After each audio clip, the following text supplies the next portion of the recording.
No light, no sound, no time, nor space. Utter void. Then somewhere the beginning of a pallor, and with it a faint throbbing buzz as of a ghostly violoncello palpitating on the same note endlessly. A couple of ghostly violins presently take advantage of this bass, and therewith the pallor reveals a man in the void, an incorporeal but visible man, seated absurdly enough on nothing. For a moment he raises his head as the music passes him by. Then with a heavy sigh he droops in utter dejection, and the violins, discouraged, retrace their melody in despair, and at last give it up. It is all very odd. One recognizes the Mozartian strain, and on this hint, and by the aid of certain sparkles of violet light in the pallor, the man's costume reveals itself as that of a Spanish nobleman of the 15th to the 16th century, Don Juan, of course, but where, why, how, where on earth, or elsewhere have we got to from the 20th century? Another pallor in the void, this time not violet, but a disagreeable, smoky yellow, with it the whisper of a ghostly clarinet, turning this tune into infinite sadness. The yellowish pallor moves. There is an old woman wandering in the void, bent and toothless, draped as well as one can guess in the coarse brown frock of some religious order. She wanders and wanders in her slow, hopeless way, much as a wasp flies in its rapid, busy way, until she blunders against the thing she seeks, companionship. Excuse me, but I am so lonely, and this place is so awful. A newcomer? Yes, I suppose I died this morning. I confessed. I had extreme unction. I was in bed with my family about me and my eyes fixed on the cross. Then it grew dark, and when the light came back, it was this light by which I walked, seeing nothing. I have wandered for hours in horrible loneliness. You have not yet lost the sense of time. One soon does in eternity. Where are we? In hell. Hell? I in hell? How dare you? Why not, Senora? You do not know to whom you are speaking. I'm a lady and a faithful daughter of the church. I do not doubt it. But how then can I be in hell? Purgatory, perhaps. I have not been perfect. Who has? But hell? Oh, you're lying. Hell, Senora, I assure you, hell at its best. That is, it's most solitary. Though perhaps you would prefer company. But I have sincerely repented. I have confessed. How much? More sins than I really committed. I loved confession. That is perhaps as bad as confessing too little. At all events, Senora, whether by oversight or intention, you are certainly damned, like myself. And there is nothing for it now but to make the best of it. Oh, and I might have been so much wickeder. All my good deeds wasted. It is unjust. No, you were fully and clearly warned. For your bad deeds, vicarious atonement, mercy without justice. For your good deeds, justice without mercy. We have many good people here. Were you a good man? I was a murderer. A murderer? Oh, how dare they send me to herd with murderers? I was not as bad as that. I was a good woman. There is some mistake. Where can I have it set right? I do not know whether mistakes can be corrected here. Probably they will not admit a mistake, even if they have made one. But whom can I ask? I should ask the devil, Senora. He understands the ways of this place, which is more than I ever could. The devil? I speak to the devil? But in hell, Senora, the devil is the leader of the best society. But I tell you, wretch, I know I'm not in hell. How do you know? Because I feel no pain. Oh, then there is no mistake. You are intentionally damned. Why do you say that? Because, Senora, hell is a place for the wicked. The wicked are quite comfortable in it. It was made for them. You tell me you feel no pain. I conclude that you are one of those for whom hell exists. Do you feel no pain? I am not one of the wicked, Senora. Therefore it bores me beyond description, beyond belief. Not one of the wicked. You said you were a murderer. Only a duel. I ran my sword through an old man who was trying to run his through me. Well, if you were a gentleman, that was not a murder. Well, the old man called it murder, because he was, he said, defending his daughter's honor. By this he meant that because I foolishly fell in love with her and told her so, she screamed, and he tried to assassinate me after calling me insulting names. You are like all men. Libertines and murderers, all. And yet, we meet here, dear lady. Listen to me. My father was slain by just such a wretch as you in just such a duel for just such a cause. I screamed. It was my duty. My father drew on my assailant. His honor demanded it. He fell. That was the reward of honor. I am here in hell, you tell me. That is the reward of duty. Is there justice in heaven? Oh, there is justice in hell. Heaven is far above such idle human personalities. You will be welcome in hell, Signora. Hell is the home of honor, duty, justice, and the rest of the 7 deadly virtues. All the wickedness on earth is done in their name. Where else but in hell should they have their reward? Have I not told you that the truly damned are those who are happy in hell? And are you happy here? No. And that is the enigma in which I ponder in darkness. Why am I here? I repudiated all duty, trampled honor underfoot, and laughed at justice. Oh, what do I care why you are here? Why am I here? I who sacrificed all my inclinations to womanly virtue and propriety. Patience, lady. You will be perfectly happy and at home here. As the poet says, hell is a city much like Seville. Happy here where I'm nothing, where I'm nobody? Not at all. You are a lady, and wherever ladies are is hell. Now, do not be surprised or terrified. You will find here everything that a lady can desire, including devils who will serve you from sheer love of servitude and magnify your importance for the sake of dignifying their service, the best of service. My servants will be devils? Have you ever had servants who are not devils? Never. They were devils, perfect devils, all of them. But that is only a manner of speaking. I thought you meant that my servants here will be real devils. No more real devils than you will be a real lady. Nothing is real here. That is the horror of damnation. Oh, this is all madness. This is worse than fire in the worm. For you, perhaps, there are consolations. For instance, how old were you when you changed from time into eternity? Do not ask me how old I was, as if I were a thing of the past. I am 77. A ripe age, Signora. But in hell, old age is not tolerated. It is too real. Here we worship love and beauty. Our souls being entirely damned, we cultivate our hearts. As a lady of 77, you would not have a single acquaintance in hell. How can I help my age, man? But you forget that you have left your age behind you in the realm of time. You are no more 77 when you are 7, or 17, or 27. Nonsense.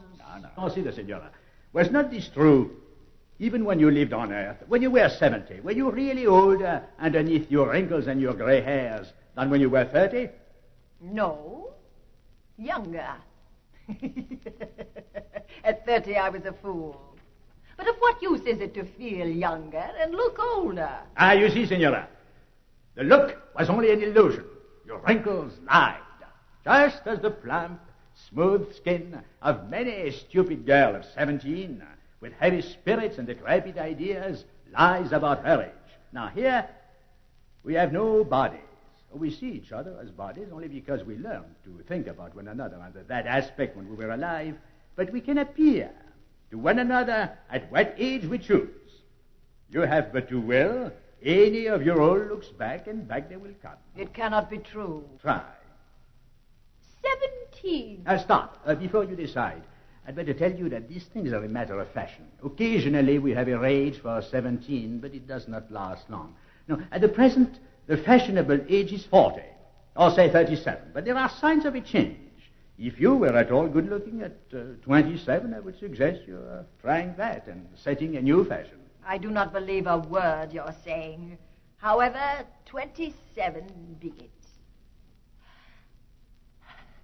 What? Doña Ana? What? You know me? And you forget me. I cannot see your face. Don Juan! Monster! You who slew my father, even here you pursue me. Oh, I protest. I do not pursue you. Allow me to withdraw. You shall not leave me alone in this dreadful place. Provided my staying be not interpreted as pursuit. You may well wonder how I can endure your presence, my dear, dear father. Would you like to see him? My father here? No, he is in heaven. I knew it. My noble father. He is looking down on us now. What must he feel to see his daughter in this place and in conversation with his murderer? Oh, by the way, if we should meet him... How can we meet him? He is in heaven. Oh, he condescends to look in on us here from time to time. Heaven bores him. So let me warn you that if we should meet him, he will be mortally offended if you speak of me as his murderer. He maintains that he was a much better swordsman than I, and that if his foot had not slipped, he would have killed me. No doubt he's right. I was not a good fencer. I never dispute the point, so we are excellent friends. It is no dishonor to a soldier to be proud of his skill in arms. You would rather not meet him, probably? Oh, how dare you say that? Oh, that is the usual feeling here. You may remember that on Earth, though of course we never confessed it, the death of anyone we knew, even those we liked best, was always mingled with a certain satisfaction at being finally done with them. Monster! Never, never. I see you recognize the feeling. Yes, a funeral was always a festivity in black, especially the funeral of a relative. At all events, family ties are rarely kept up here.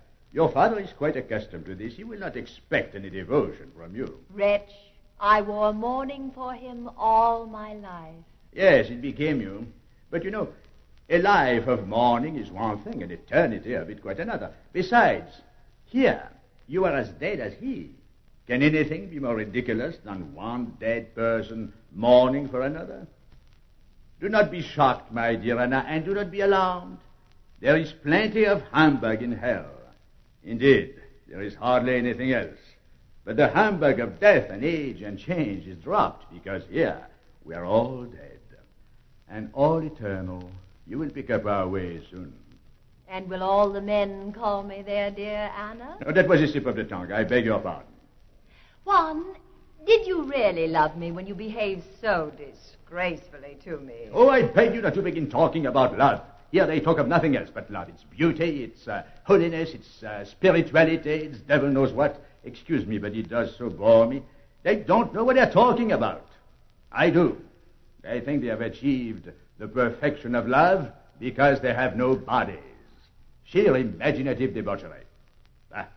Has even death failed to refine your soul, Juan? Has the terrible judgment of which my father's statue was the minister taught you no reverence? Oh, how is that very flattering statue, by the way? Does it still come to supper with naughty people and cast them into the bottomless pit? Oh, it's been a great expense to me. The boys in the monastery school would not let it alone. The mischievous ones broke it, and the studious ones wrote their names on it. 3 new noses in 2 years, and fingers without end. I had to leave it to its fate at last, and now I fear it is shockingly mutilated. My poor father. Shh. Listen. 2 great chords rolling on syncopated waves of sound break forth. D minor and its dominant, a sound of dreadful joy to all musicians. Aha! Mozart's statue music. It is your father. You had better disappear until I prepare him. From the void comes a living statue of white marble, designed to represent a majestic old man. To his sculptor, he owes a perfectly trained figure. Ah, here you are, my friend. Why don't you learn to sing the splendid music Mozart has written for you? Unluckily, he has written it for a bass voice. Mine is a countertenor. Well, have you repented yet? Oh, I have too much consideration for you to repent, Commander. If I did, you would have no excuse for coming from heaven to argue with me. True. Remain obdurate, my boy. I wish that I had killed you as I should have done, but for an accident, then I should have been here. And you would have had a statue and a reputation for piety to live up to. Any news? Yes. Your daughter is dead. My daughter? Ah, yes, the one that you were taken with. Now, let me see. What was her name? Anna. Ah, to be sure, Anna. Yes, good-looking girl, if I remember right. Have you warned, what's his name? Her husband? My friend Ottavio? No, I have not seen him since Anna arrived. What does this mean? Ottavio here and your friend? And you, Father, have forgotten my name. You're indeed turned to stone. My dear, I'm so much more admired in marble than I ever was in my own person that I've retained the shape the sculptor gave me. He was one of the first men of his day. Now, you must acknowledge that. Father, vanity. Personal vanity from you. Ah, you outlived that weakness, my daughter. You must be nearly 80 by this time. I was cut off by an accident in my 64th year, and I'm considerably your junior in consequence. Well. Besides, my child, in this place, what our libertine friend here would call the farce of parental wisdom is dropped. Regard me, I beg you, as a fellow creature, and not as a father. You speak as this villain speaks. Juan is a sound thinker. Bad fencer, but a sound thinker. I begin to understand. These are devils mocking me. I had better pray. No, my child. Do not pray. Oh, if you do, you'll throw away one of the main advantages of this place. Written over the gates here are the words, "Leave every hope behind, ye who enter." Now, think what a relief that is. For what is hope? A form of moral responsibility.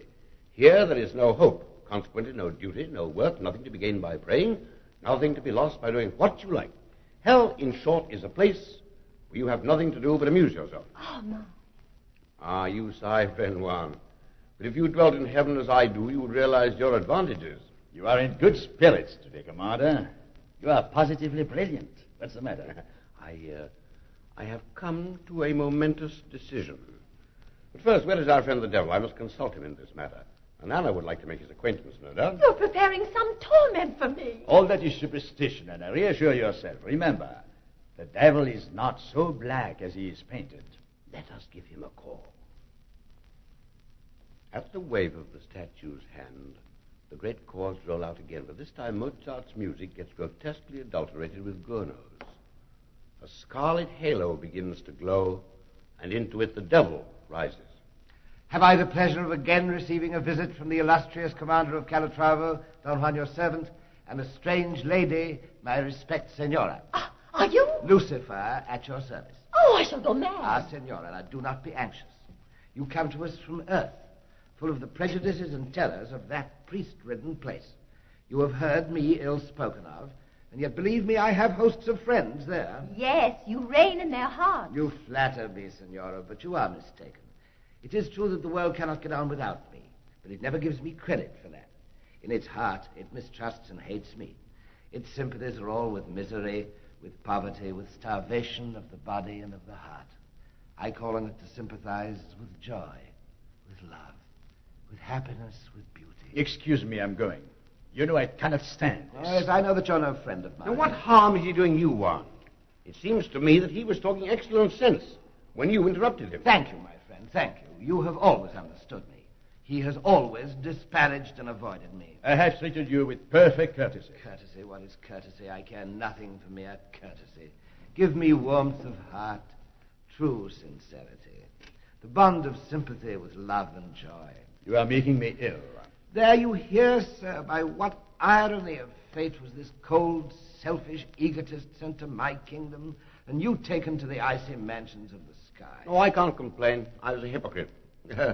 Yes. Oh, it served me right to be sent to heaven. Why, sir, do you not join us and leave a sphere for which your temperament is too sympathetic, your heart too warm, your capacity for enjoyment too generous? I have this day resolved to do so. In future, excellent son of the morning, I'm yours. I have left heaven forever. What an honor, what a triumph for our cause. Thank you, thank you. And now, my friend, I may call you so at last. Could you not persuade him to take the place that you have left vacant above? I cannot conscientiously recommend anybody with whom I'm on friendly terms to deliberately make himself dull and uncomfortable. Of course not. But are you sure that he would be dull and uncomfortable? Of course, you know best. You brought him here originally, and we had the highest hopes of him. His sentiments were in the best tastes of our best people. You remember how he sang, Viva il feminin, viva il buon vino. Santino e gloriardi, you men at arms. Precisely. Well, he never sings for us now. You complain of that? Hell is full of musical amateurs. Music is the brandy of the damned. May not one lost soul be permitted to abstain? You dare blaspheme against the sublimest of the arts. You talk like a hysterical woman fawning on a fiddler. I am not angry. I merely pity you. You have no soul, and you are unconscious of all that you lose. Now, you, Senor Commander, are a born musician. How well you sing. Mozart would be delighted if he was still here, but he moped and went to heaven. It is curious how these clever men, whom you'd have supposed born to be popular here, have turned out social failures like Don Juan. I'm really very sorry to be a social failure. Not that we don't admire your intellect, you know. We do. If I look at the matter from your own point of view, you don't get on with us. The place doesn't suit you. The truth is now you have, I won't say no heart, for we know that beneath all your affected cynicism, you have a warm one. Please don't. Well, you have no capacity for enjoyment. Will that satisfy you? Well, it is a somewhat less insufferable form of cant than the other. But if you'll allow me, I'll take refuge, as usual, in solitude. Why not take refuge in heaven? That's the proper place for you. Now come, Senora, could you not persuade him for his own good to try a change of air? But can he go to heaven if he wants to? What's to prevent him? Can anybody? Can I go to heaven if I want to? Certainly, if your taste lies that way. But why doesn't everybody go to heaven then? I can tell you that, my dear. It's because heaven is the most angelically dull place in all creation. That's why. His Excellency the Commander puts it with military bluntness. The strain of living in heaven is intolerable. There is a notion that I was turned out of it, but as a matter of fact, nothing could have induced me to stay there. I simply left it and organized this place. I don't wonder at it. Nobody could stand an eternity of heaven. Oh, it suits some people. Let us be just, Commander. It's a question of temperament. I don't admire the heavenly temperament. I don't understand it. I don't know that I particularly want to understand it. But it takes all sorts to make a universe. There's no accounting for tastes. There are people who like it. I think Don Juan would like it. But pardon my frankness. Could you really go back there, if you desire to? Or are the grapes sour? Back there? I often go back there. Have you never read the book of Job?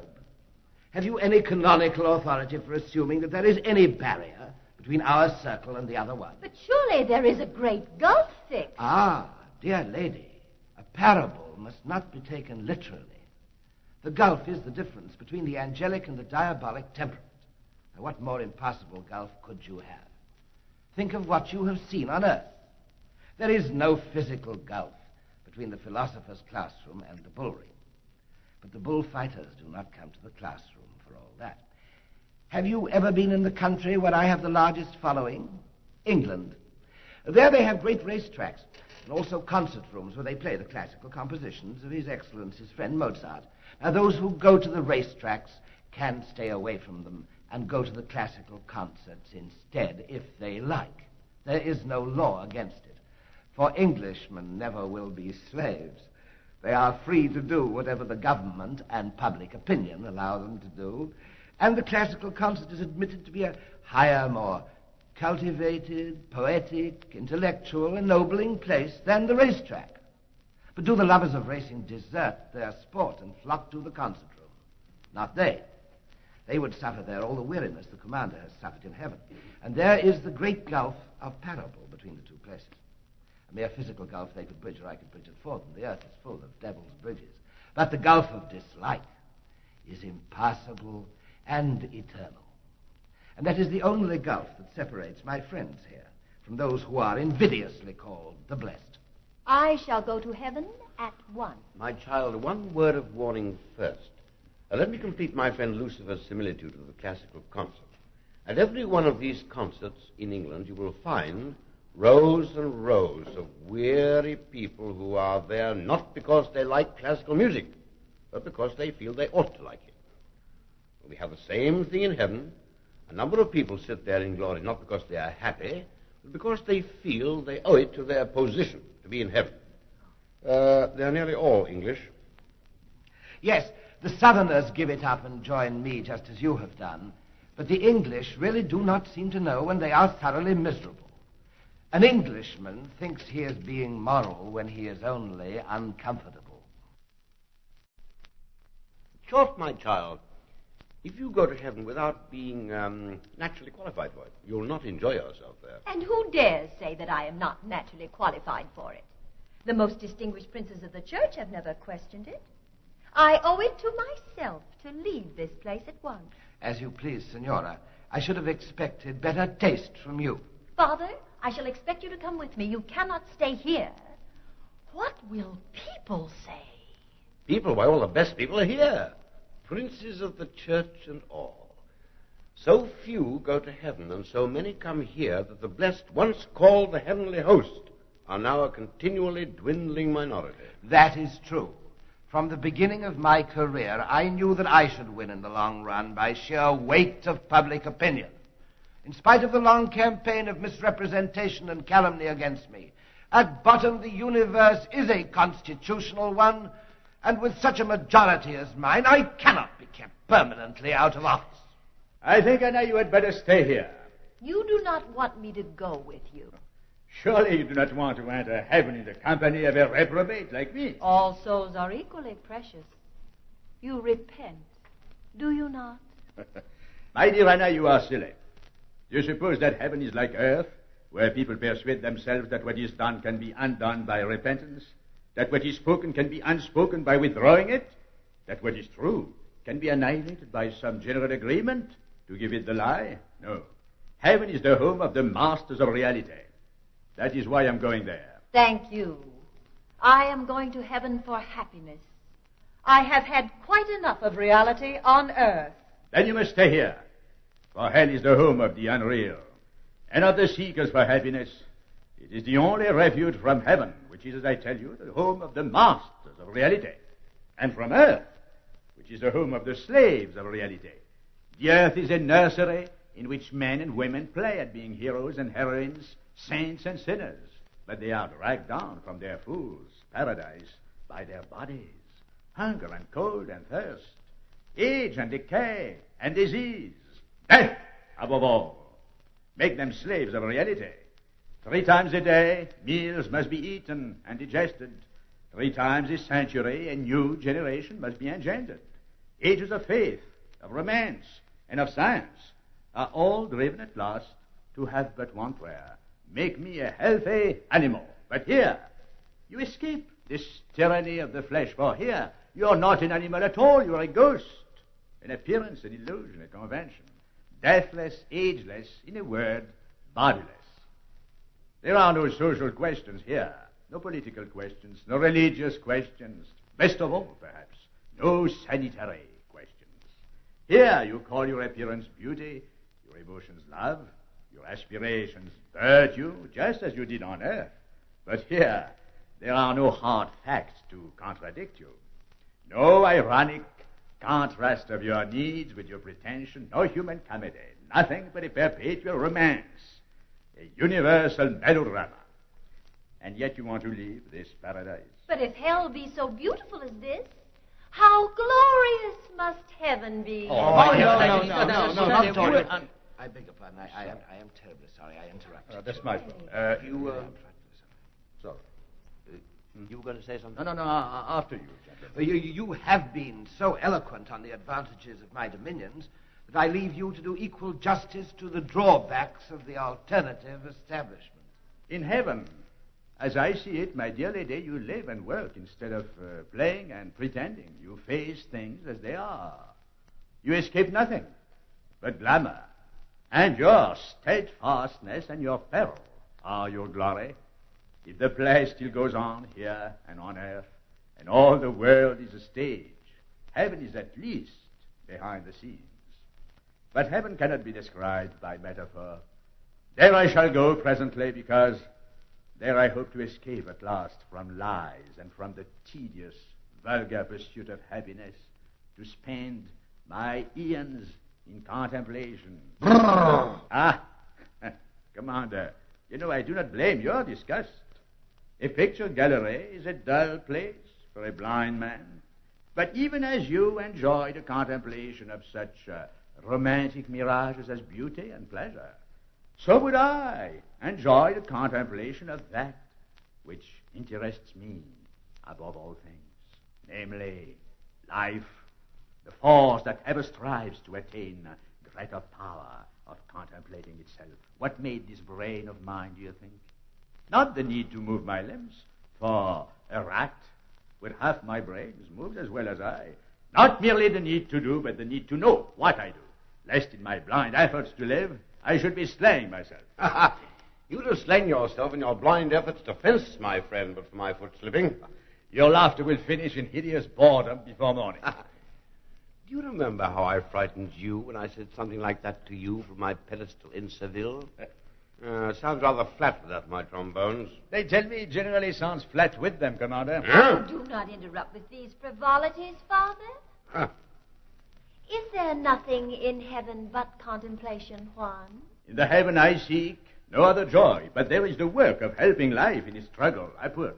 Think of how it wastes and scatters itself, how it raises up obstacles to itself and destroys itself in its ignorance and blindness.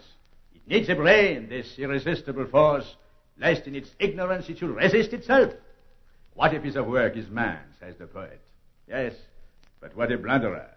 Here is the highest miracle of organization yet attained by life, the most intensely alive thing that exists, the most conscious of all the organisms, and yet how wretched are his brains. Did I not say when I was arranging that affair of Faust's that all man's reason has done for him is to make him beastlier than any beast? One splendid body is worth the brains of 100 dyspeptic, flatulent philosophers. You forget that magnificence of body without brain has been tried. Things immeasurably greater than man in every respect but brains have existed and perished. The Megatherium, the Ichthyosaurus, have paced the earth with 7 league steps and hidden the day with cloud vast wings. Where are they now? Fossils in museums, and so few and imperfect at that a knuckle, bone, or a tooth from one of them is prized beyond the lives of 1,000 soldiers. These things lived and wanted to live, but for lack of brains, they did not know how to carry out their purpose, and so destroyed themselves. And is man any the less destroying himself for all this boasted brain of his? Or have you walked up and down upon the earth lately? I have. And I have examined man's wonderful inventions. And I tell you that in the arts of life man invents nothing. But in the arts of death, he outdoes nature herself and produces by chemistry and machinery all the slaughter of plague, pestilence, and famine. For the peasant I tempt today eats and drinks what was eaten and drunk by the peasants of 10,000 years ago. And the house he lives in is not altered as much in 1,000 centuries as the fashion of a lady's bonnet in a score of weeks. But when he goes out to slay, he carries a marvel of mechanism that lets loose at the touch of his finger all the hidden molecular energies and leaves the javelin, the arrow, the blowpipe of his fathers far behind. In the arts of peace, man is a bungler. I have seen his cotton factories and the like with machinery that a greedy dog could have invented if it had wanted money instead of food. I know his clumsy typewriters and bungling locomotives and tedious bicycles. They are toys compared to the machine gun, the submarine torpedo boat. There is nothing in man's industrial machinery but his greed and sloth. His heart is in his weapons. This marvelous force of life of which you boast is a force of death. Man measures his strength by his destructiveness. What is his religion? An excuse for hating me. What is his law? An excuse for hanging you. What is his morality? Gentility. An excuse for consuming without producing. What is his art? An excuse for gloating over pictures of slaughter. What are his politics? Either the worship of a despot because a despot can kill, or parliamentary cockfighting. Oh, I spent an evening lately in a certain celebrated legislature and heard the pot lecturing the kettle for its blackness and politicians answering questions. When I left, I chalked up on the door the old nursery saying, "Ask no questions and you will be told no lies." I bought a family magazine and found it full of pictures of young men shooting and stabbing one another. Oh, I saw a man die. He was a London bricklayer's labourer with 7 children. He left £17 insurance money, and his wife spent it all on his funeral and went into the poorhouse with the children the next day. She would not have spent 7 pence on her children's schooling. The law had to force her to let them be taught gratuitously, but on death She spent all she had. Their imagination glows. Their energies rise up at the idea of death. These people, they love it. The more horrible it is, the more they enjoy it. Hell is a place far above their comprehension. They derive their notions of hell from two of the greatest fools that ever lived. An Italian and an Englishman. The Italian described it as a place of mud, frost, fire, filth, and venomous serpents, all torture. This ass, when he was not lying about me, was maundering about some woman he saw once in the street. The Englishman described me as being expelled from heaven with cannons and gunpowder.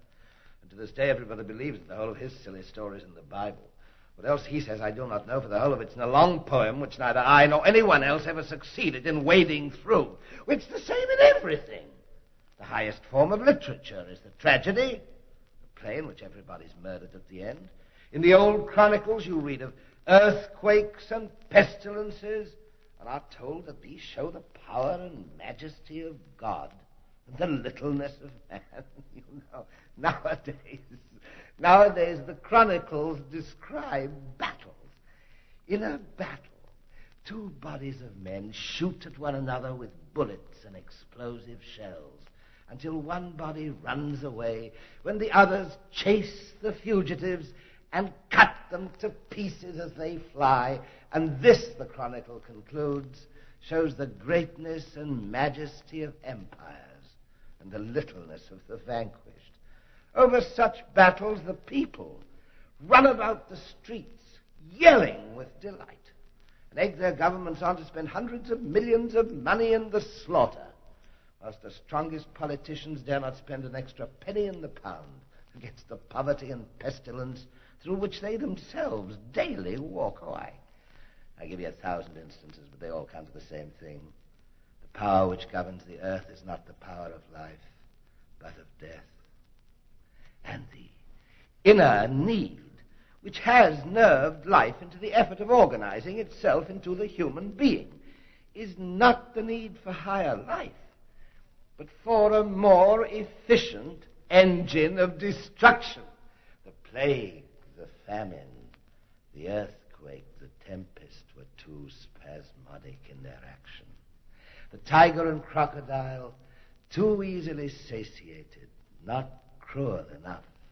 Something more constantly, more ruthlessly, more ingeniously destructive was needed, and that something was man. The inventor of the rack, the stake, the gallows, the electric chair, of sword and gun and poison gas, above all of justice, duty, patriotism, and all the other isms by which even those who are clever enough to be humanely disposed are persuaded to become the most destructive of all the destroyers. All this is old. Your weak side, my diabolic friend, is that you have always been a dupe. You take man at his own valuation. Nothing would flatter him more than your opinion of him. He loves to think of himself as bold and bad. He is neither one or the other. He is only a coward. Call him tyrant, murderer, pirate, bully. He will adore you and swagger about with the consciousness of having the blood of the old sea kings in his veins. Call him liar and thief. He will only take an action against you for libel. But call him coward. Oh, he will go mad with rage. He will face death to outface that stinging truth. Man gives every reason for his conduct, save one. Every excuse for his crimes, save one. Every plea for his safety, save one. And that one is cowardice. Yet all his civilization is founded on his cowardice, on his abject dameness, which he calls his respectability. There are limits to what a mule or an ass will stand, but man will suffer himself to be degraded until his vileness becomes so loathsome to his oppressors that they themselves are forced to reform it. Precisely. These are the creatures in whom you discover what you call a life force. Yes, for now comes the most surprising part of the whole business. What's that? That you can make any of these cowards brave by simply putting an idea into his head. Stuff. Oh, as an old soldier, I admit the cowardice. It's as universal as seasickness and matters just as little. But all that about putting an idea into a man's head, stuff and nonsense. All you need in a battle to make you fight is a little hot blood. And the knowledge that it's more dangerous to lose than to win. That is perhaps why battles are so useless. But men never really overcome fear until they imagine they are fighting to further a universal purpose, fighting for an idea, as they call it. Why was the crusader braver than the pirate? Because he fought not for himself, but for the cross. What force was it that met him with a valor as reckless as his own? The force of men who fought not for themselves, but for Islam. They took Spain from us, though we were fighting for our very hearths and homes. But when we, too, fought for that mighty idea, a Catholic church, we swept them back to Africa. What, you a Catholic, Senor Don Juan, a devotee? My congratulations. Come. As a soldier, I can listen to nothing against the church. Have no fear, Commander. This idea of a Catholic church will survive Islam, will survive the cross, will survive even that vulgar pageant of incompetent schoolboyish gladiators that you call the army. Huh? Juan, you will force me to call you to account for this. Useless. You know I cannot fence. Every idea for which man will die will be a Catholic idea. When the Spaniard learns at last that he is no better than the Saracen, and his prophet no better than Muhammad, he will arise more Catholic than ever, and die on a barricade across the filthy slum he starves in for universal liberty and equality. Bosh. What you call bosh is the only thing man dare die for. Later on, liberty will not be Catholic enough. Men will die for human perfection, to which they will sacrifice all their liberty, gladly. Oh, yes, they'll never be at a loss for an excuse for killing one another. What of that? It is not death that matters, but the fear of death. It is not killing and dying that degrades us, but base living and accepting the wages and profits of degradation. Better 10 dead men than one live slave or his master. Yes, man shall still rise up, father against son and brother against brother, and kill one another for the great Catholic idea of abolishing slavery. Yes, when the liberty and equality of which you prate shall have made free white Christians cheaper in the labor market than black heathen slaves sold by auction at the block. Oh, never fear. The white laborer shall have his turn, too. But I am not now defending the illusory forms, the great idea at stake. I am giving you examples of the fact that this creature, man, who in his own selfish affairs is a coward to the backbone, will fight for an idea like a hero. He may be abject as a citizen, but he is dangerous as a fanatic. He can only be enslaved while he is spiritually weak enough to listen to reason. I tell you, gentlemen, if you can show a man a piece of what he now calls God's work to do, and what he will later on call by many new names, you can make him entirely reckless of the consequences to himself personally.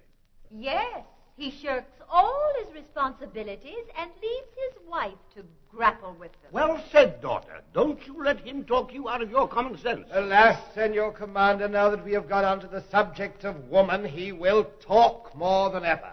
However, I confess it is for me the one supremely interesting subject.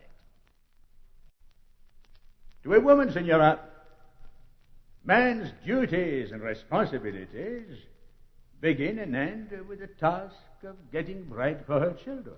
To her, man is only a means to the end of getting children and rearing them. Is that your idea of a woman's mind? I call it cynical and disgusting animalism. Oh, pardon me, Anna. I said nothing about a woman's whole mind. I spoke of her view of man as a separate sex. It is no more cynical than her view of herself as, above all things, a mother. Sexually, woman is nature's contrivance for perpetuating its highest achievement. Sexually, man is woman's contrivance for fulfilling nature's behest in the most economical way. Now, she knows by instinct that far back in the evolutional process, she invented him, differentiated him, created him in order to produce something better than the single-sexed process can produce. Now, when he fulfills the purpose for which he made him, he's welcome to his dreams, his follies, his ideals, provided, of course, that the keystone of them all is the worship of woman, of motherhood, of the family, of the hearth. But how rash and dangerous it was to invent a separate creature whose sole function was her own impregnation. For mark what has happened. First, man has multiplied on her hands until there are as many men as women. She has been unable to employ for her purposes more than a fraction of the immense energy she has left at his disposal by saving him the exhausting labor of gestation. That superfluous energy has gone to his brain and to his muscle. Yes, he has become too strong to be controlled by her bodily, and too imaginative and mentally vigorous to be content with mere self-reproduction. He has invented civilization without consulting her, taking her domestic labor for granted as the foundation of it. That is true, at all events. Yes, and this civilization, what is it after all? After all, an excellent peg to hang your cynical commonplaces on. But before all, it is an attempt on man's part to be something more than the mere instrument of woman's purpose. So far, the result of life's continual effort not only to maintain itself, but to achieve higher and higher organization and completer self-consciousness is only at best a doubtful campaign between its forces and those of death and degeneration. The battles in this campaign are mere blunders, mostly won like actual military battles in spite of the commanders. That is a dig at me. No matter, go on, go on. It is a dig at a much higher power than you, Commander. Still, you must have noticed in your profession that even a stupid general can win battles when the enemy's general is a little stupider. Most true, most true. And some donkeys have amazing luck. Well, the life force is stupid, but it is not so stupid as the forces of death and degeneration. Besides, these are in its pay all the time. And so life wins after a fashion. What mere copiousness of a quantity can supply and mere greed preserve we possess. The survival of whatever form of civilization can produce the best rifle and the best fed rifleman is assured. Exactly. The survival not of the most effective means of life, but of the most effective means of death. You always come back to my point, in spite of your wrigglings and evasions and sophistries, not to mention the intolerable length of your speeches. Oh, come now. Who began making long speeches? However, if I overtax your intellect, you can leave us and seek the society of love and beauty and the rest of your favorite boredoms. This is not fair, Don Juan, and not civil. I am arguing fairly with you, and I think successfully refuting you. Let us go on for another hour, if you like. Good. Let us. Not that I see any prospect of your coming to any point in particular, Juan. Still, since in this place, instead of merely killing time, we have to kill eternity, go ahead, by all means. My point, you marble-headed old masterpiece, my point is only a step ahead of you. Are we agreed that life is a force that has made innumerable experiments in organizing itself? That the mammoth and the man, the mouse and the megatherium, the flies and the fleas and the fathers of the church are all more or less successful attempts to build up that raw force into higher and higher individuals. The ideal individual being omnipotent, omniscient, infallible, and withal completely and illudedly self-conscious, in short, a god. I agree for the sake of argument. I agree for the sake of avoiding argument. I most emphatically disagree as regards the fathers of the church, and I must beg you not to drag them into the argument. And it's so purely for the sake of alliteration, and I shall make no further allusion to them.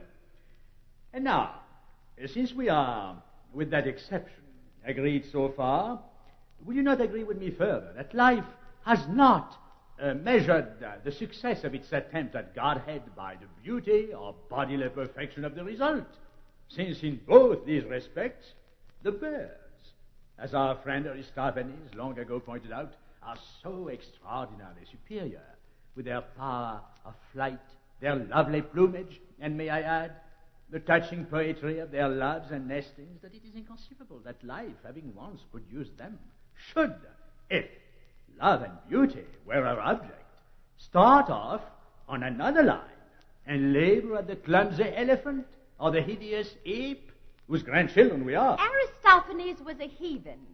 And you, Juan, I'm afraid, are very little better. You conclude, then, that life was driving at clumsiness and ugliness. No, perverse devil that you are.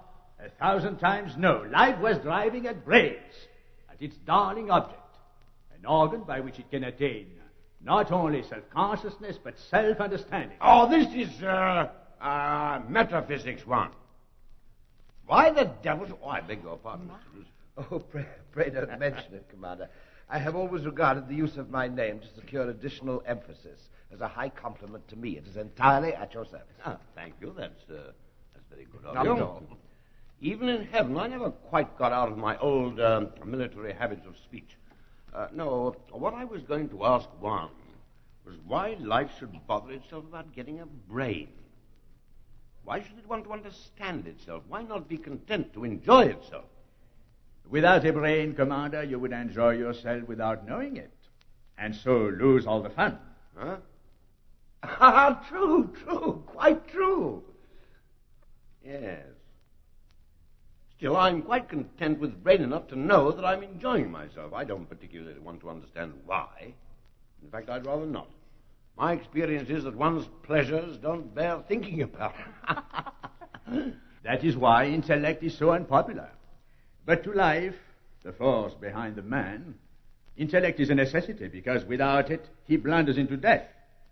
Just as life, after ages of struggle, evolved that wonderful bodily organ, the eye, so that the living organism could see where it was going and what was coming to help or threaten it, and thus avoid 1,000 dangers that formerly slew it, so it is evolving today a mind's eye that shall see not the physical world, but the purpose of life, and thereby enable the individual to work for that purpose, instead of thwarting and baffling it by setting up short-sighted personal aims, as at present.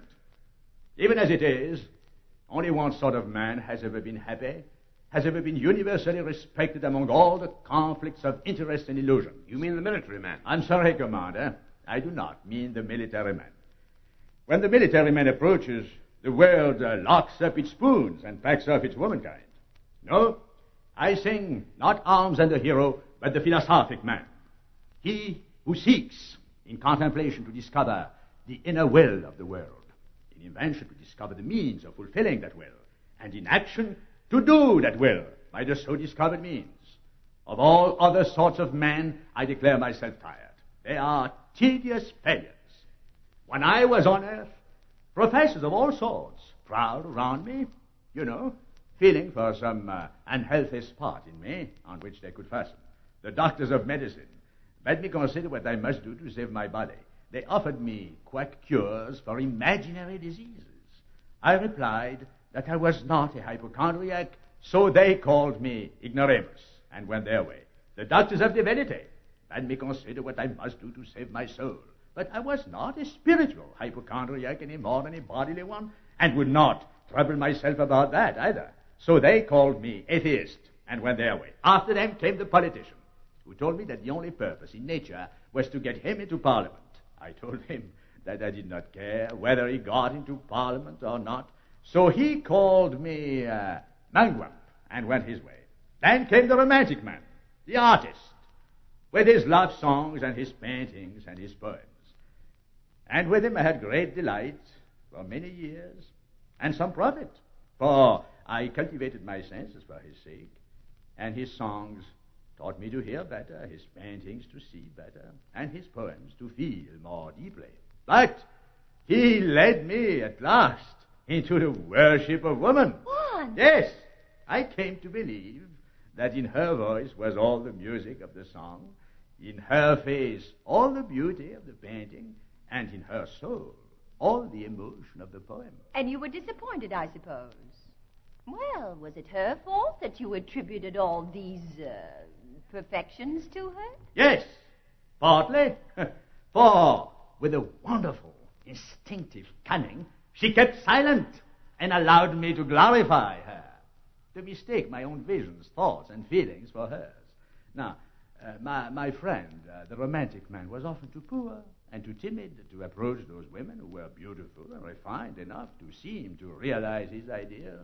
And so he went to his grave, believing in his dream. But I was more favored by nature and circumstance. I was of noble birth and rich, so when my person did not please, my conversation flattered, though I must say I generally found myself fortunate in both. Coxcomb. Yes, but even my coxcombry pleased. Well, I found that when I had tested a woman's imagination, she would allow me to persuade myself that she loved me. But when my suit was granted, she would never say, I am happy, my love is satisfied. No, she would always say first, at last, the barriers are down. And second, when will you come again? That is exactly what men say. I protest, I never said it. But all women say it. Well, these two speeches always alarmed me. For the first meant that the lady's impulse had been solely to throw down my fortifications and gain my citadel, and the second openly announced that henceforth she regarded me as her property and considered my time as already wholly at her disposal. That is where your want of heart came in. You shouldn't repeat what a woman says, Juan. It should be sacred to you. Still, they certainly do say it. I never minded the barriers. There's always a slight shock about that coming back again business.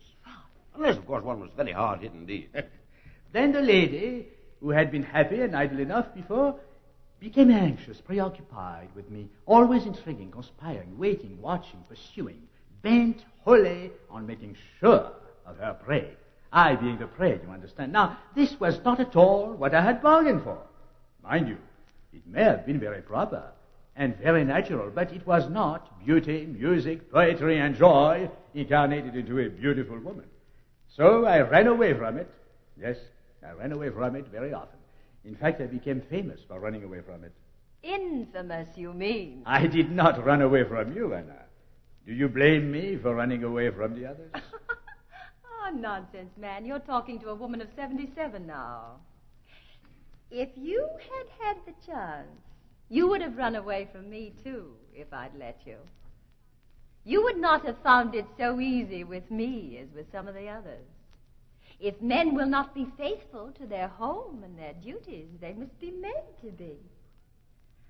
I dare say you all want to marry lovely incarnations of music and painting and poetry. Well, you can't have them because they don't exist.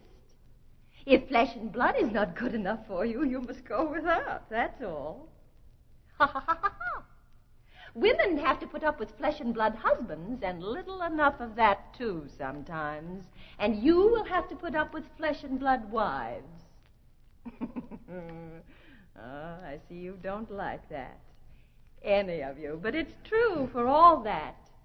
So, if you don't like it, you can lump it.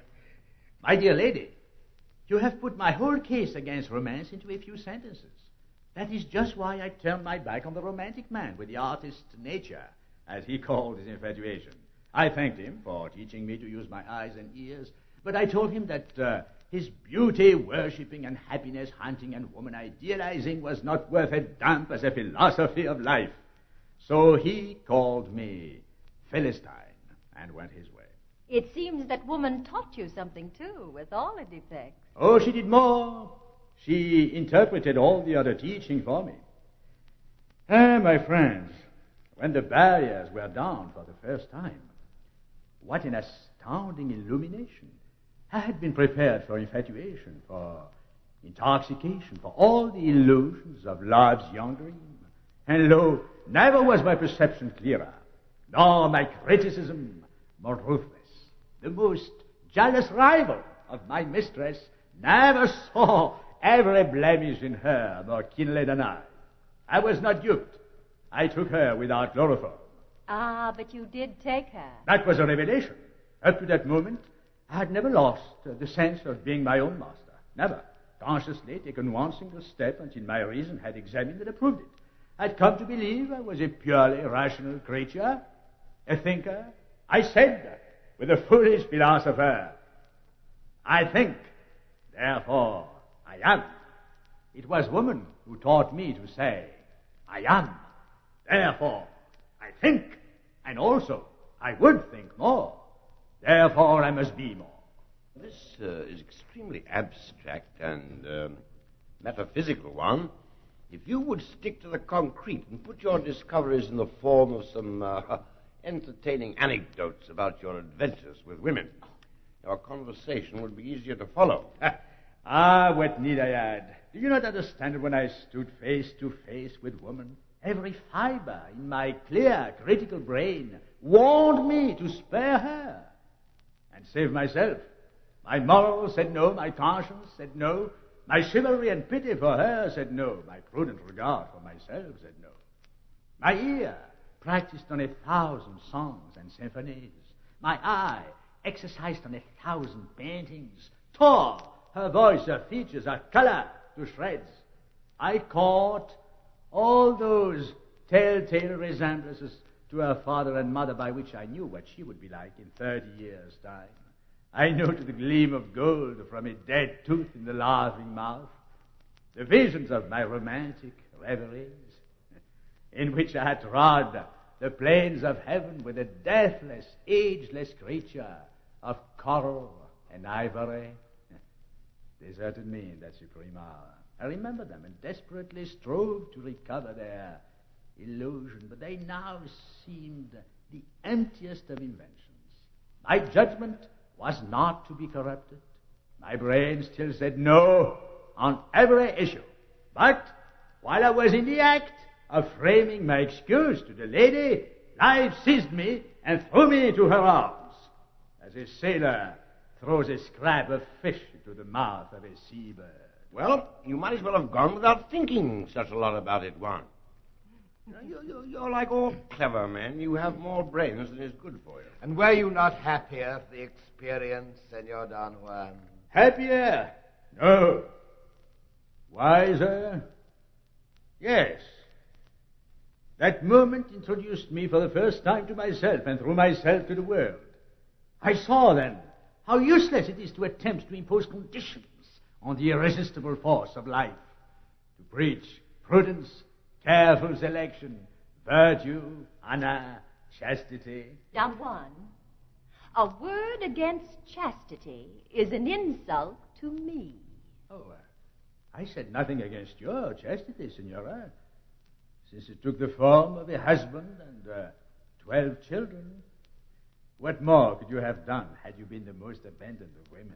I could have had 12 husbands and no children. That's what I could have done, Juan. And let me tell you that would have made all the difference to the earth, which I replenish. Juan, you are flawed, quelled, annihilated. No, but though that difference is the true, essential difference. Doña Ana has, I must say, gone straight to the real point. Yet it is not a difference of love or chastity or even constancy. For 12 children by 12 different husbands might have replenished the earth, perhaps more effectively.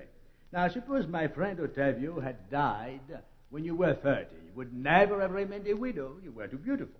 Now, suppose a successor of Ottavio had died when you were 40. You would still have been irresistible.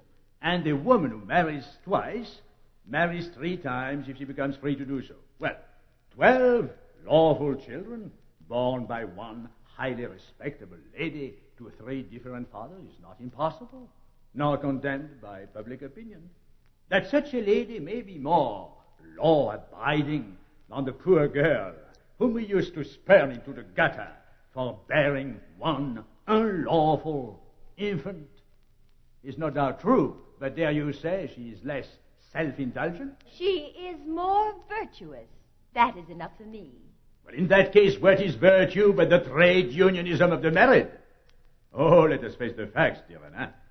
The life force respects marriage only because marriage is a contrivance of its own to secure the greatest number of children and the closest care of them. For honor, virtue, chastity, and the rest of your moral figments, it cares not a rap. Marriage is the most licentious of human institutions. Oh, well, really? I say the most licentious of human institutions. That is the secret of its popularity. And a woman seeking a husband is the most unscrupulous of all the beasts of prey. The confusion of marriage with morality has done more to destroy the conscience of the human race than any other single error. Come, Anna, do not look shocked. You know better than any of us that marriage is a man-trap, baited with simulated accomplishments and elusive idealizations. When your sainted mother, by dint of scoldings and punishments, forced you to learn how to play half a dozen pieces on the spinet, which she hated as much as you did, had she any other purpose than to delude your suitors into the belief that your husband would have in his home an angel who would fill it with melody, or at least play him to sleep after dinner? Well, you married my friend Ottavio. Did you ever open the spinet from the hour when the church united him to you? Oh, you are a fool, Juan. A young married woman has something else to do than sit at the spinet without any support for her back, so she gets out of the habit of playing. Not if she loves music. No, believe me. She only throws away the bait when the bird is in the net. And men, I suppose, never throw off the mask when their bird is in the net. The husband never becomes negligent, selfish, brutal. Oh, never. What do these recriminations prove, Anna? Only that the hero is as gross an impostor as the heroine. Oh, it's all nonsense. Most marriages are perfectly comfortable. Perfectly is a strong expression, Anna. What you mean is that sensible people make the best of one another. Send me to the galleys and chain me to the prisoner whose number happens to be next before mine, and I must accept the inevitable and make the best of the companionship.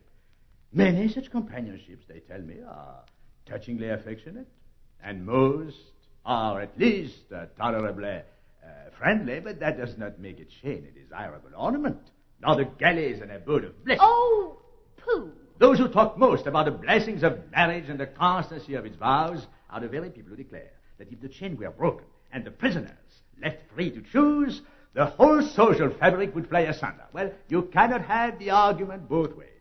If the prisoner is happy, why lock him in? If he is not, why pretend that he is? At all events, let me take an old woman's privilege again and tell you flatly that marriage peoples the world and debauchery does not. How if a time come when this shall cease to be true? Do you not know that where there is a will, there is a way? That what man really wishes to do, he will finally find a means of doing. Well, you have done your best, you virtuous ladies and others of your way of thinking, to bend man's mind wholly towards honorable love as the highest good, and to understand by honorable love romance, beauty, and happiness in the possession of beautiful, refined, delicate, affectionate women. You have taught women to value their own youth, health, shapeliness, and refinement above all things. Well, what place have squalling babies, household cares in this exquisite paradise of the senses and emotions? Is it not the inevitable end of it all that the human will shall say to the human brain, invent me a means by which I can have beauty, passion, without their wretched penalties, their trials, their worries, their illnesses and agonies and risks of death, their retinue of servants and doctors and schoolmasters? All this, Senor Don Juan, is realized here in my realm. Yes, at the cost of death. Man will not take it at that price. He demands the romantic delights of your hell while he is still on earth. Well, the means will be found. The brain will not fail when the will is in earnest. The day is coming when the viciously reckless poor and the stupidly pious rich will delay the extinction of the race only by degrading it, while the lovers of money and solid comfort, the worshippers of success, of art, and of love, will all oppose to the force of life the device of sterility. That is all very eloquent, my young friend. But if you had lived to Anna's age, or even to mine, you would have learnt that the people who get rid of the fear of poverty and children, all the other family troubles, and devote themselves to having a good time of it, only leave their minds free for the fear of old age and ugliness and impotence and death. The childless laborer is more tormented by his wife's idleness and her constant demands for amusement and distraction than he would be by 20 children. His wife is more wretched than he. I've had my share of vanity, for as a young man I was much admired by women, and as a statue I am much praised by art critics. But I confess that had I found nothing to do in the world but to wallow in these delights, I should have cut my throat. When I married Anna's mother, or perhaps to be strictly correct, I should say, when I at last gave in and allowed Anna's mother to marry me, I knew that I was planting thorns in my pillow, and that marriage for me, a swaggering young officer thitherto unvanquished, meant defeat and capture. Father! Well, I'm sorry to shock you, my love, but since one has stripped every rag of decency from this discussion, I may as well tell the frozen truth. And I suppose I was one of the thorns, eh? Oh, by no means, my dear. You were very often a rose. No, your mother had most of the trouble you gave. Then may I ask, Commander, why you have left heaven to come here and wallow, as you express it, in a sentimental beatitude which you confess would once have driven you to cut your throat? Gad, that's true. What, are you going back on your word? And does your demonstration of the approaching sterilization and extinction of mankind I never lead to demonstrated anything? I never demonstrated the extinction of mankind. Life cannot will its own extinction. I had not finished when His Excellency interrupted me. I begin to doubt whether you will ever finish, my friend. You know, you are extremely fond of hearing yourself talk. That's very true. But since you have endured so much, you may as well endure to the end. Long before the sterilization which I described becomes more than a clearly foreseen possibility, the reaction will begin. The great central purpose of breeding the race, yes, breeding it to heights now deemed as superhuman.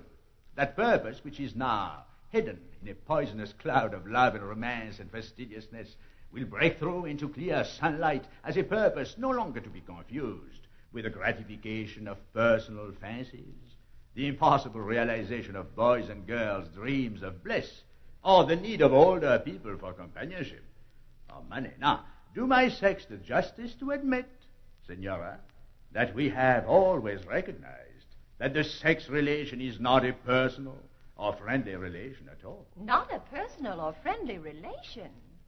What relation is more personal, more sacred, more holy? Sacred and holy, if you like, Anna, but not personally friendly. I learned by experience that my proposals to a woman were always the outcome of a perfectly simple impulse of my manhood towards her womanhood. You mean that it was an immoral impulse? Nature, my dear lady, is what you call immoral. I blush for it, but I cannot help it. Nature is a pander, time a wrecker, and death a murderer. I have always preferred to stand up to those facts and build institutions on their recognition. You prefer to propitiate the three devils by proclaiming their thrift, their chastity, and their loving kindness, and to base your institutions on these flatteries.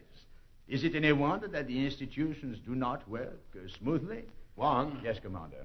You are still extremely abstract. I'm sorry, Commander. Tell us, what used the ladies to say? Commander, confidence for confidence. First, tell me what you used to say to the ladies. I? Oh, I swore that I would be faithful to the death, that I should die if they refused me, that no woman could ever mean to me what she did. She? Who? Well, whoever it happened to be at the time, my dear. I had certain things I always said. One of them was, even when I was 80, one white hair of the woman I loved would make me tremble more than the thickest gold tress from the most beautiful young head. Another was that I couldn't bear to think of anyone else being the mother of my children. You old rascal. Not a bit of it. I really believed with all my soul at the moment I had a heart, not like you. And it was this sincerity that made me successful. Oh. Sincerity? To be fool enough to believe a stamping, thumping lie. That's what you call sincerity. To be so greedy for a woman that you deceive yourself in your eagerness to deceive her. Sincerity, you call it. Oh, damn your sophistries. I was a man in love, not a lawyer. And the women loved me for it, bless them. They made you think so. What will you say when I tell you that though I played the lawyer so callously, they made me think so too? Yes, I also had my moments of infatuation in which I gushed nonsense and believed it. Sometimes a desire to give pleasure by saying beautiful things so rose in me on the flood of emotion that I said them recklessly. At other times I argued against myself with a devilish coldness that drew tears. Yes, but I found it just as hard to escape when I was cruel as when I was kind. When the lady's instinct was set on me, there was nothing for it but lifelong servitude or flight. You dare boast before me and my father that every woman found you irresistible? Am I boasting? It seems to me I cut the most pitiable of figures. I still fail to see, Senor Don Juan, that these episodes in your earthly career and in that of the Senor Commander in any way discredit my view of life. Here, I repeat, you have all that you sought without anything that you shrank from. On the contrary, here I have everything that is appointed me, without anything that I have not already tried and found wanting. I tell you that as long as I can conceive something better than myself, I cannot be easy unless I am striving to bring it into existence or clearing the way for it. That is the law of my life. That is the working within me of life's incessant aspiration to higher organization, wider, deeper, intenser self-consciousness, and clearer self-understanding. It was the supremacy of this purpose that reduced love for me to the mere pleasure of a moment, art for me to the mere schooling of my faculties, religion for me to a mere excuse for laziness, since it had set up a God who looked at the world and saw that it was good, against the instinct in me that looked through my eyes at the world and saw that it could be improved. I tell you that in the pursuit of my own pleasure, my own health, my own fortune, I've never known happiness. It was not love for woman that delivered me into her hands. When I was a child and bruised my head against a stone, I ran to the nearest woman and cried away my pain against her apron. Well, when I grew up and bruised my soul against the brutalities and stupidities with which I had to strive, I did again just what I had done as a child.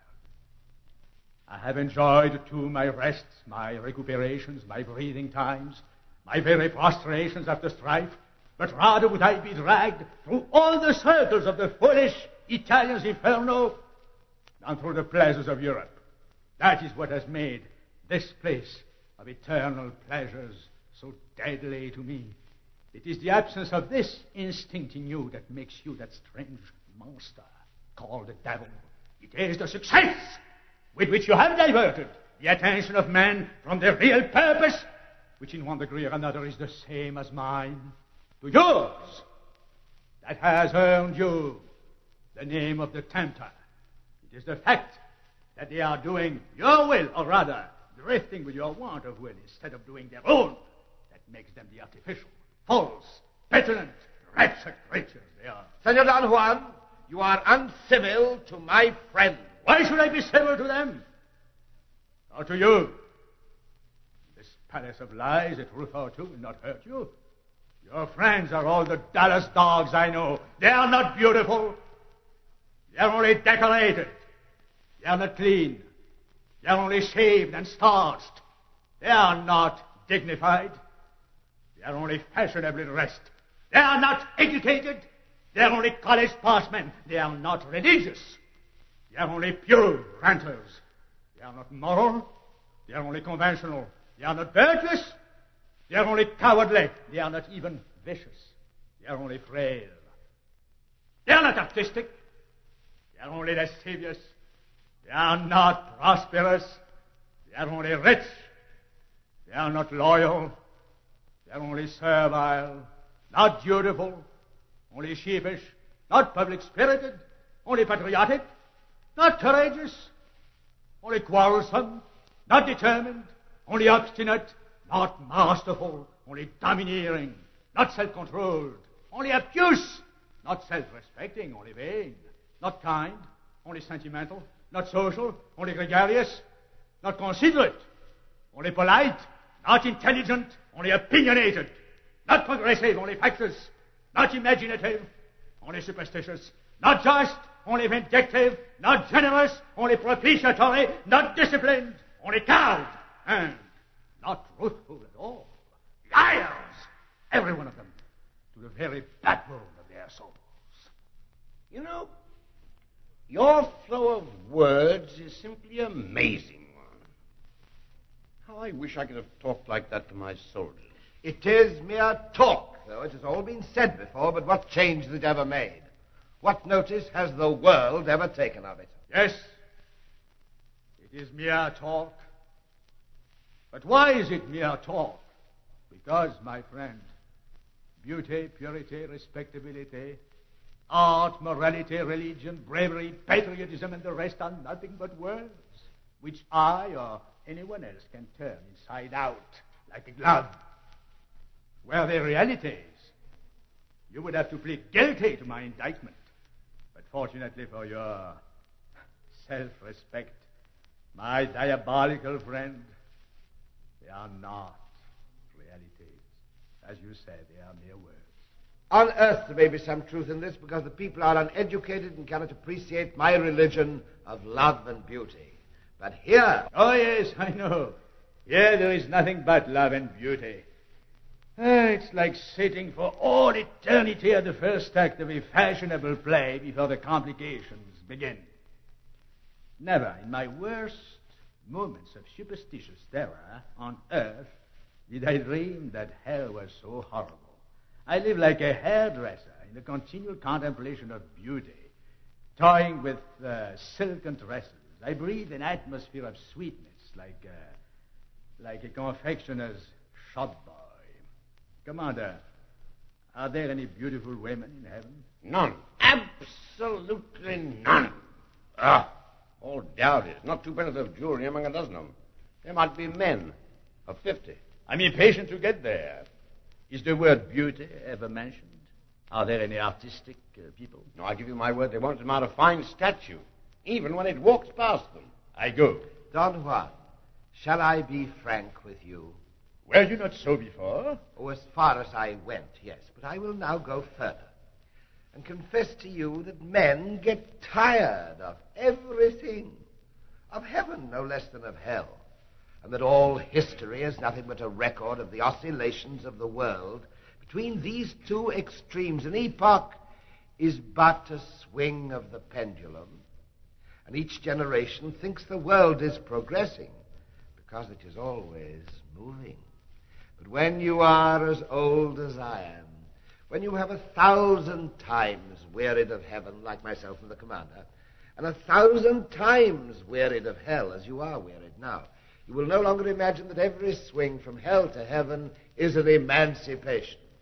Every swing from heaven to hell, an evolution, where you now see reform, progress, fulfillment of upward tendency, continual ascent by man on the stepping stones of his dead selves to higher things.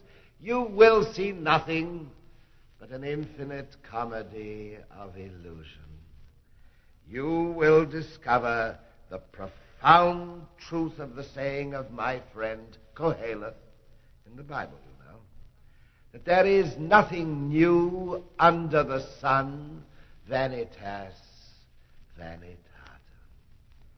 By heaven, this is worse than your cant about love and beauty.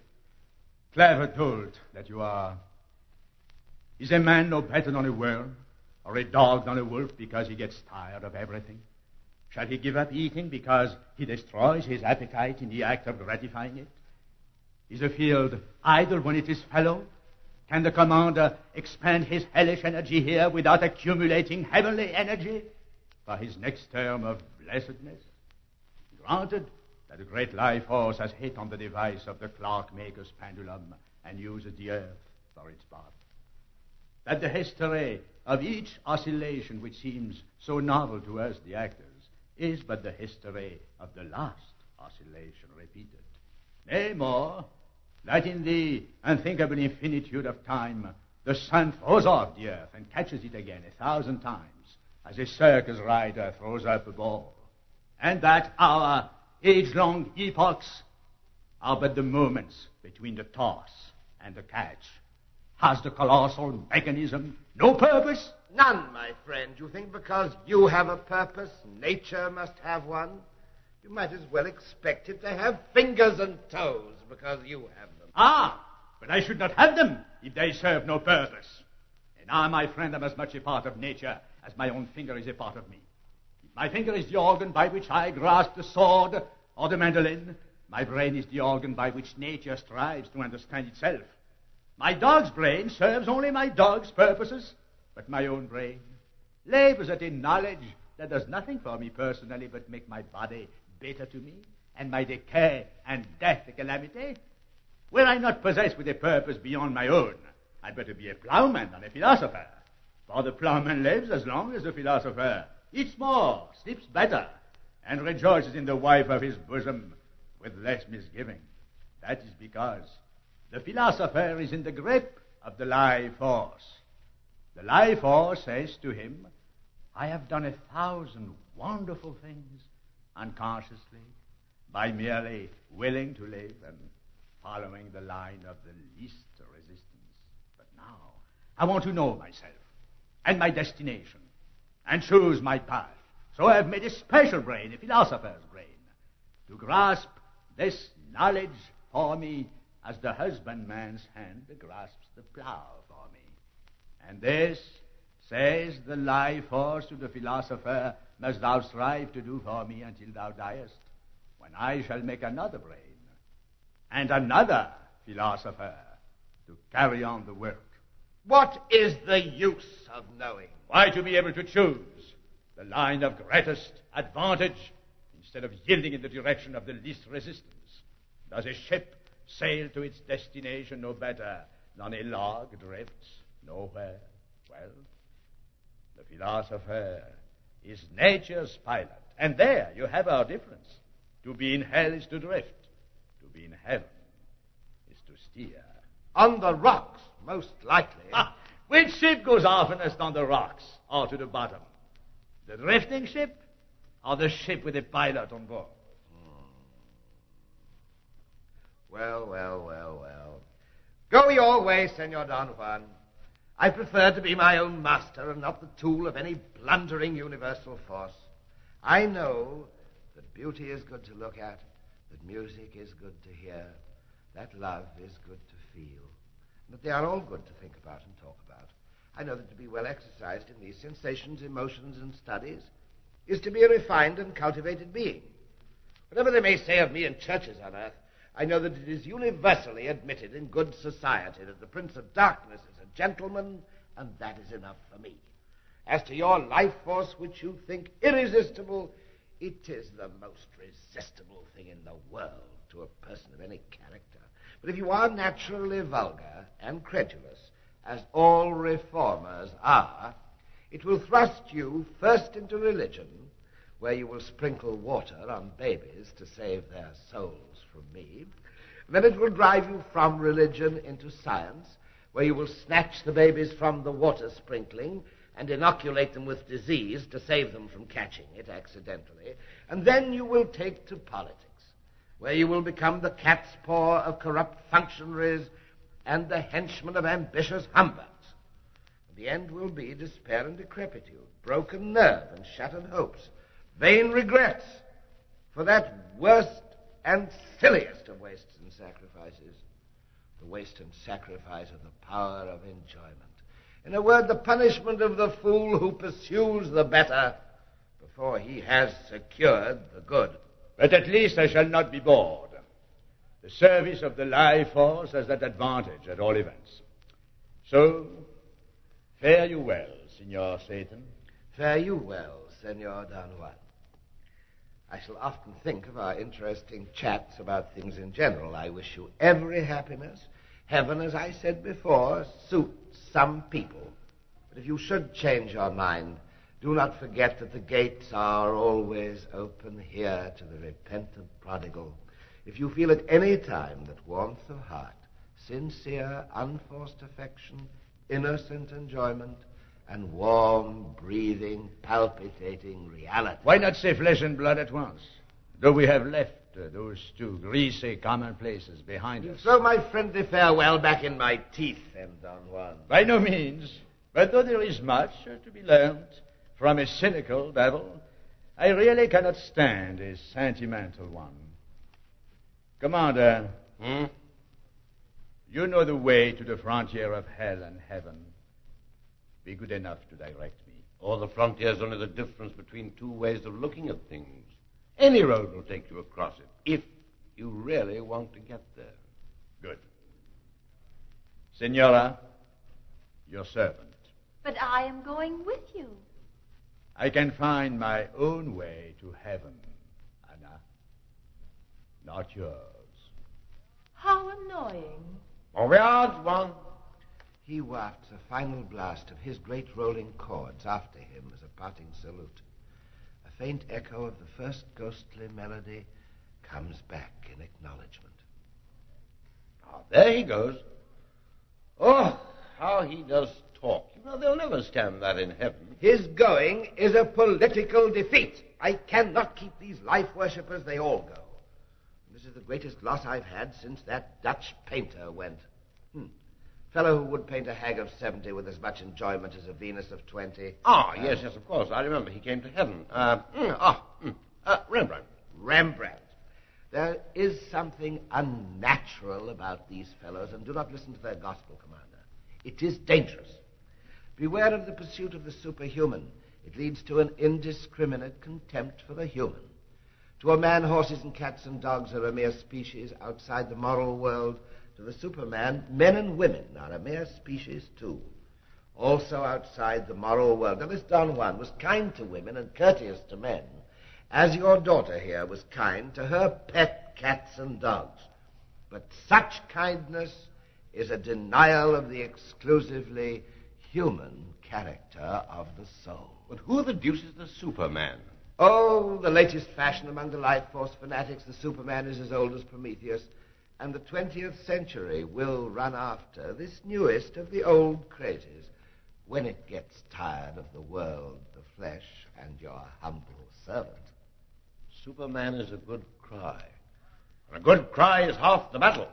Now, my friend, let us hasten to my palace and celebrate your arrival with a grand musical service. Oh, with pleasure. You are most kind. Oh, this way, Commander. We go down by the old trapdoor. Good. All the same, Superman is a fine conception. There's something statuesque about it. Are you ready? This reminds me of old times. Me also. Stop! Senora, you cannot come this way. You will have an apotheosis, but you will be at the palace before us. That is not what I stopped you for. Tell me, where can I find the Superman? He is not yet created, Senora. And never will be, probably. Let us proceed. Not yet created. Then my work is not yet done. I believe in the life to come. A father